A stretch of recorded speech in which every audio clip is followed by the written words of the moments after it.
All right. If Kentucky Senator, former presidential candidate Rand Paul is intimidated by the strong arming that's been coming from the White House these days to try to get this health care thing sealed, done, and out of there, he has a funny way of showing it. While he has met with the president, hopes to find a solution to try to get past this impasse, he has already indicated, that is Senator Rand Paul, that as far as this latest deal is concerned, he's a no vote, and furthermore, against even a procedural vote on it scheduled for early next week. He joins us right now on the phone. Senator, good to have you. Thanks, Neil. Are you worried that's going to get the president very angry? You know, I spoke with the president yesterday, and I think he's very interested in what conservatives want. I think he considers himself to be from the conservative wing of the party, and I think he truly wants what most of us want, which is repeal of Obamacare. And I think if it doesn't happen, if the Senate leadership can't put it together, my hope is that he steps into the fray and helps push us along. He's indicated that he's open to my idea, which is separate it into a clean repeal, like we promised the voters.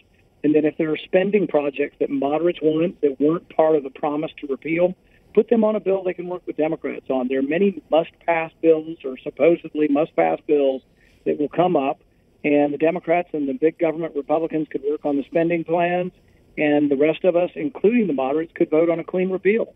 Don't you think we're kind of past that, though, now, Senator? I'm just beginning to wonder whether there's a new Senate building, and maybe this is where the president's coming from.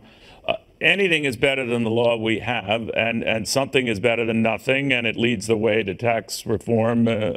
So get out of the way, Rand Paul. Come along. No, I think we haven't gotten to my solution yet. The other solution has to fail to get to my solution. And the reason I'm against the current bill is I think it's Obamacare light. I think it doesn't fix the fundamental flaw of Obamacare. The fundamental flaw is that if you make insurance expensive to buy through regulations, but then tell people they can buy it after they get sick, leads to the death spiral we have in Obamacare. The Republican plan doesn't fix that. In fact, the Republican plan acknowledges the death spiral of Obamacare will continue. They're going to subsidize it with this massive insurance bailout super fund. That is simply a bailout of the death spiral of Obamacare and an acknowledgement that they're not going to fix the death spiral. So what happens in the interim? Why wouldn't you want to encourage this debate? Because you're very, very good at, getting through all of these key points. But if you don't even allow a procedural vote, I mean, people will interpret that as you're being obstinate. You're fighting with the wishes of the Senate Majority Leader. Yeah, I'm fighting for what I promised the voters, and all 52 Republicans promised. But a procedural vote isn't the same thing, right, Senator? As saying you'll buy the whole thing, hook, line, and sinker, right? But if you watch the Senate closely, the way it works is once you get on the bill, it will be rammed down our throats. No amendments will pass. They're going to say, "Oh, we have an open amendment process," but everyone in leadership and all the Democrats will oppose the good amendment, so no amendments will pass. And realize that we're going to go through 100, 200 amendments at the very end. Leadership's going to do what they call a wraparound amendment, and they're going to cancel out all amendments. Let's say I passed 10 amendments that were so good. You're not budging, even if it means it's going to alienate you with Mitch McConnell and maybe with the President of the United States.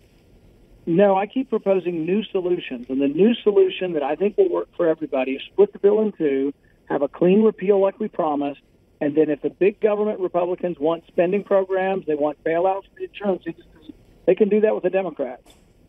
Okay, real quickly, Senator Tim Scott was telling me earlier today that he would be open and wanted to remind conservatives, maybe by extension, folks like you, Senator, that if you're worried about keeping those taxes in Obamacare, don't worry, because they can come out in a tax reform measure and effort later on. I think that's the gist of it. What do you make of that?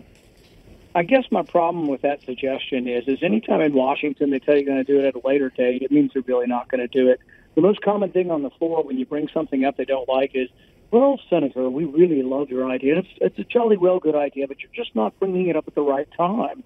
If you will wait your turn until you're older and wiser, we will listen to your committee in 10 or 15 years, and then maybe we'll bring your issue to the floor."